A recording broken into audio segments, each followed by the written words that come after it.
came to the subject had who knows how many questions. Where's the edge? Oh, how Right. could they be lying? Why are they lying? All these questions that come to your mind are certainly going to come to your friends and family and everyone on your Facebook timeline's mind. So you better be prepared to answer them. Well, hi everyone, and greetings from Northern Michigan. This is Bob the Science Guy. Today we've got our second week, episode 4 of Eric Dubay Answers Everyone's Flat Earth Questions and my review of his answers. Today we're going to have an aviation day, and we're going to try and see what Eric says about the relationship between the atmosphere and the rotation of the Earth and how that affects aircraft in flight. So I think you'll enjoy it. I enjoyed making it. It was a very interesting and eye-opening insight into Eric Dubay's reasoning ability. So let's cue up the music and get it going.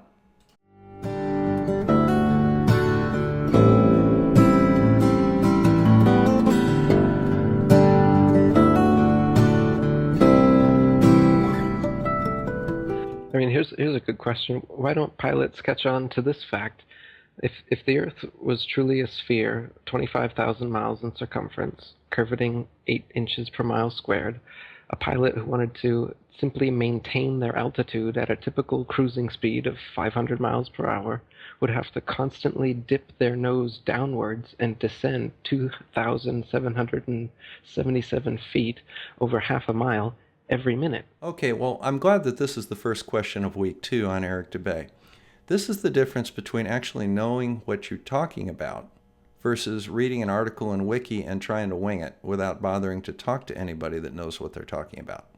I happen to be a pilot. I know how aircraft fly. There are many other pilots out here that will tell you the exact same thing that I'm going to tell you. When an aircraft flies, it doesn't fly flat. It flies slightly nose up. And the reason for that is that there's a delicate balance between the amount of power, the amount of lift, and the pull of gravity on the aircraft. Now, as it flies along, that engine power will keep it at a certain altitude. So when you take off from the airport and get up to your cruising altitude, what you do is you basically set your power based on 2 factors. One is the speed that you wish to go. As long as it's within the capability of the aircraft, you can set your speed at anything you want. It just changes the amount of tilt in the aircraft. And 2, you give enough power to maintain altitude at that speed. Then what you do is you adjust the trim of the aircraft a little bit to the point that you can literally fly hands off, and the plane will continue to maintain that altitude as you go forward. It'll maintain the altitude and the speed, and it will follow the curve right around. Now, in order to maintain that altitude, you need power, because what will happen is if you turn the engine off, you will maintain the same speed, you will maintain the same pitch attitude that you were trimmed for, but you will slowly descend. Now, if you put the power back on, you will then return up to the same pressure altitude. And that's simply the way aircraft fly. They don't dip their nose. They're constantly climbing down. Otherwise, without this compensation, in an hour's time, the pilot would find themselves 166,666 feet, 31.5 miles higher than expected. You just end up flying off into outer space if you weren't constantly dipping your nose down to fly around the ball.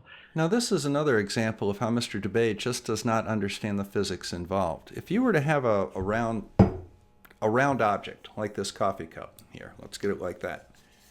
And what he's suggesting is that you're flying a tangent on that coffee cup. Well, as you can see, the further you go along this line right here, the higher you're going to get above that ground. See? There, like that. So you see the gap where my fingers are holding the coffee cup?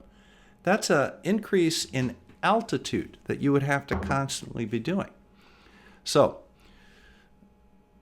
if you start off at 10,000 feet and you figure that you have to raise 8 inches per mile square, as he likes to say, you can see that you're going to actually climb past the service ceiling of that aircraft very quickly. That's because you're going in a straight line. A straight line is not what is level on the earth. What is level on the earth is the pressure above ground as you go around. So 10,000 feet here is the same as 10,000 feet in England.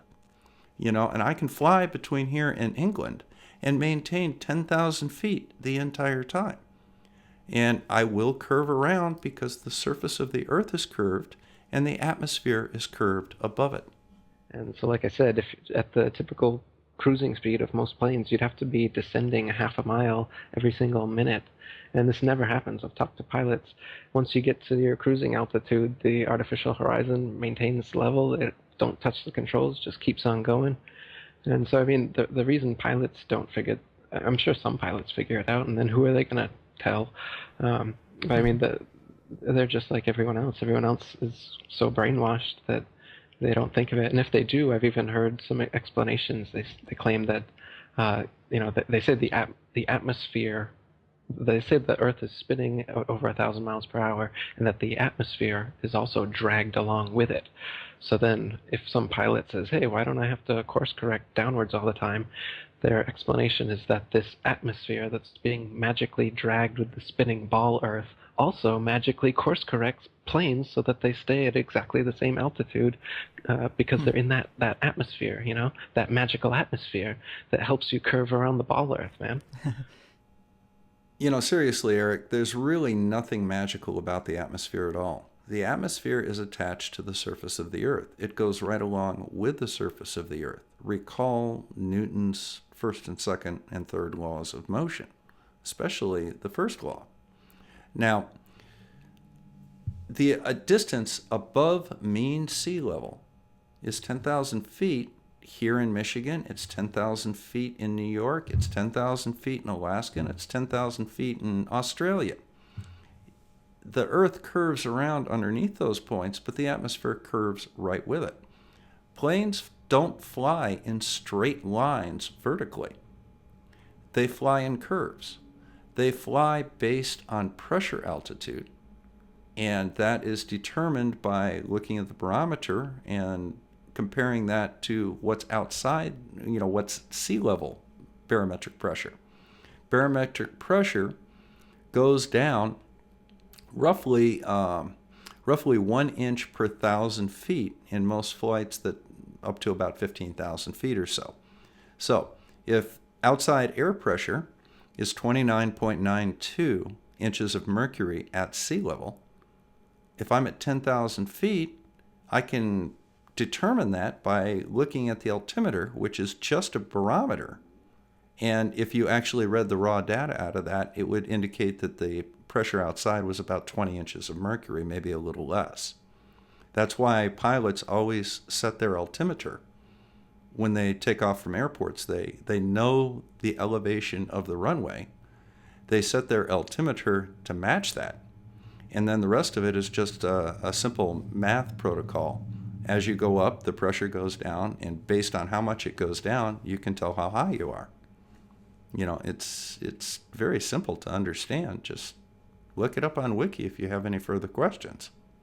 They've got explanations for everything. Mm-hmm. And we're told that the Earth is spinning at 1,000 miles per hour, which is awfully fast. But yet, let's say a helicopter cannot just hover in the air for 12 hours, start in St. Louis, Missouri, hover for 12 hours, and land in China with the Earth spinning below it. And that is what, I would first think would be the situation. But then we're told because we're in the sphere, it all moves relative to itself, and you don't notice those changes. And see, I'm not a physicist, I'm not a pilot, and so it's hard for me to really play devil's advocate. Okay, so what's the take-home message from that? All right, I am a pilot. Maybe I might know. Maybe you could ask me. Now, I'm not a physicist, but I did have college-level physics. As a matter of fact, you can understand this with high school-level physics. Why not ask somebody that actually does understand it, rather than confabulate the first thing that comes to your head that fits your narrative of a flat Earth? Why don't you find out the actual facts rather than just making stuff up, which is what you're doing? For their position. But I think about if you're in a speeding car going 90 miles an hour down the highway, you can play catch with the passenger and it feels like you're stationary. Or like if an ant is crawling around on your dashboard, whether it's going with the grain of the car or against, it doesn't really notice that effect. So it's like, I guess I would think that the atmosphere would have the same effect as the encapsulation of that vehicle moving at a fast speed. To the people inside of it, they don't notice. And I guess that's the argument, but do you find? Well, glory, hallelujah. Yes, that is exactly what is going on. Everything on the surface of the earth is moving relative to the surface of the earth. It's just like me sitting across from you in the aisle on the airplane. We're both doing 500 knots. But in that frame of reference on the aircraft, neither one of us are moving. We're just sitting reading, quietly reading in our seats. How can you not understand the connection between that and the fact that we are on the surface of the earth with an atmosphere above us, all of which is moving? And so are we. So are the airplanes. That's why, every time I land an airplane, it's not a carrier landing on a moving platform. I'm landing on the ground. I'm flying relative to the ground. So, that's what it is. It's Newton's first law of motion. So, study up on that a little bit, maybe. Do you find flaws with that argument? Yeah, because once again, it's explaining away your common sense and your experience, which is that you're not moving whatsoever. And so they say, yes, you are moving, silly, but you're just moving at such a constant velocity that you don't notice it whatsoever. Now, this is what we talked about in the first episode, and Mr. DeBay just said it very, very clearly. Your common sense tells you that you're not moving because you are the ultimate arbiter of all truth. You are the all-knowing, omnipotent being in the universe. And if it doesn't make sense to you, therefore it must be false. But unfortunately, we have some people on this earth that are called reasonable people, okay? These are people that can actually reason through things, and you are not in that little group. For example, I'm a doctor. I can't see bacteria with my own eye, but I can test for it. I can see it under a tool, a microscope. I can see symptoms and surmise that somebody has an infection with a particular bacteria. And then I can treat it, and I can find out that, well, it worked, therefore I was correct. And if it doesn't work, well, I know that I'm not correct, and I know that it needs further investigation. You see, that's where the other shoe drops. If something occurs that you don't understand, the way a reasoning person deals with it is they try to gather more data and they try and learn more things about it. You are making an assumption that I see this and I don't understand it, therefore it happens because of reasons. Okay? The world is not reasons. You have to actually have a cause if you want to attribute that effect to that cause. You need to be able to show a connection. All right?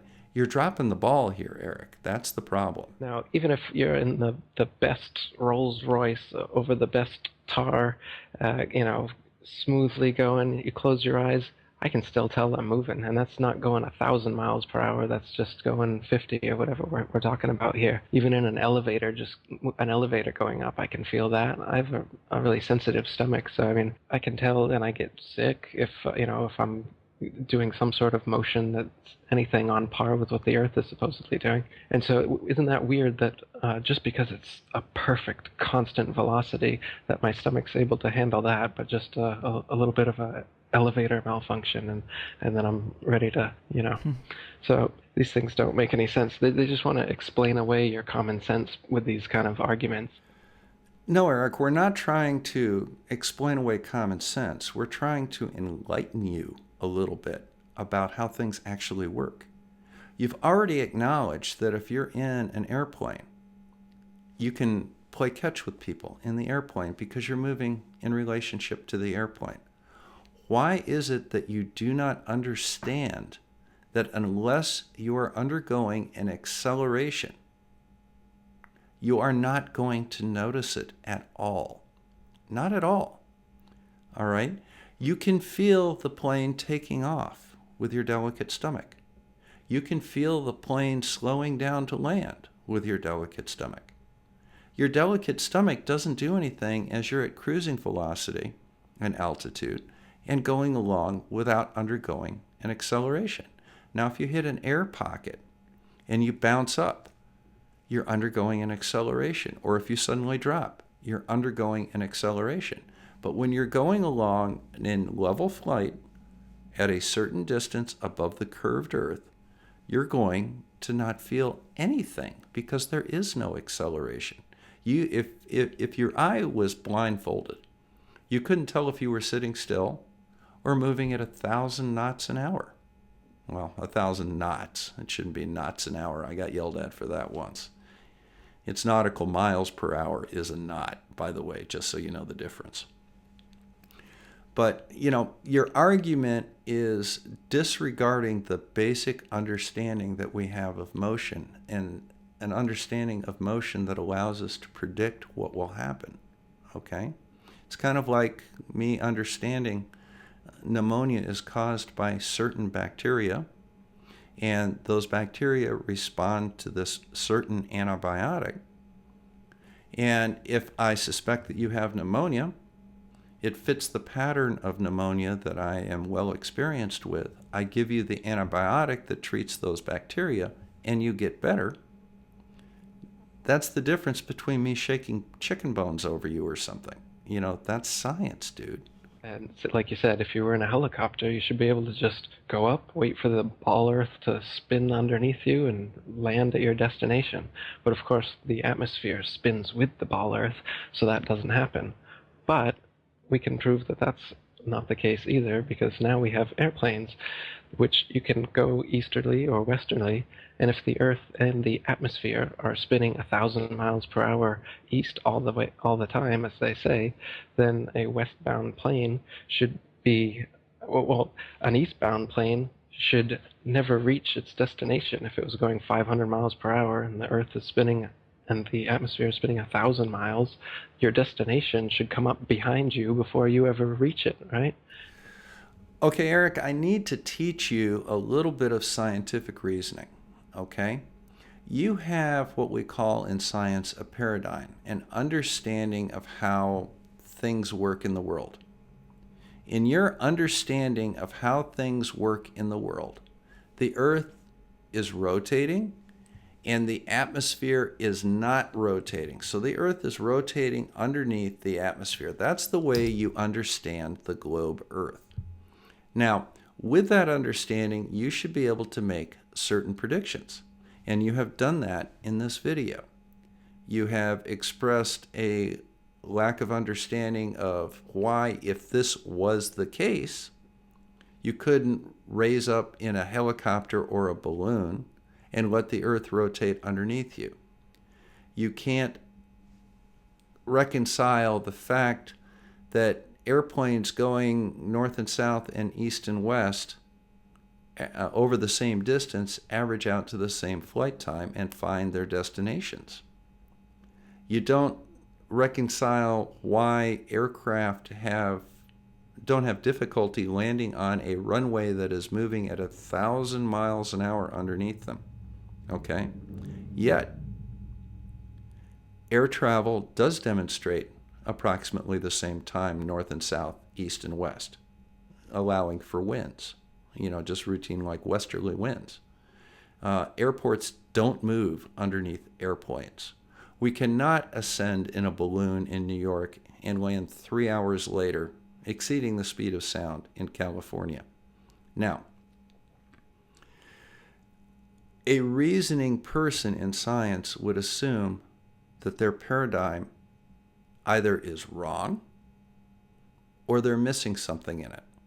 Now, here's what I would say. I would say that perhaps we're not understanding the relationship between the atmosphere and the Earth.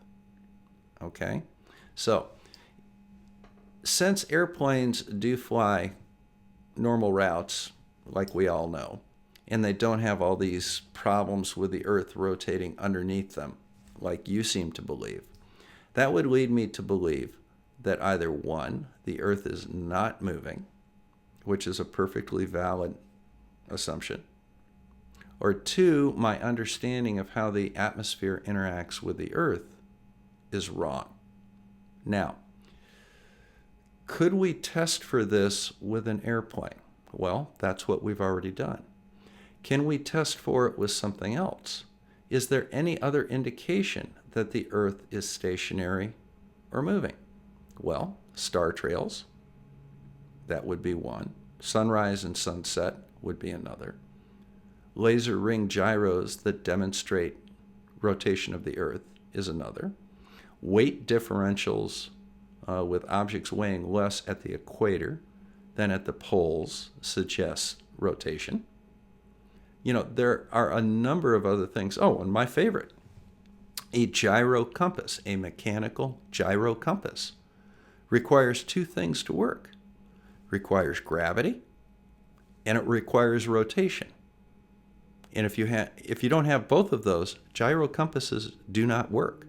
Yet, gyro compasses have been guiding ships at sea since 1908.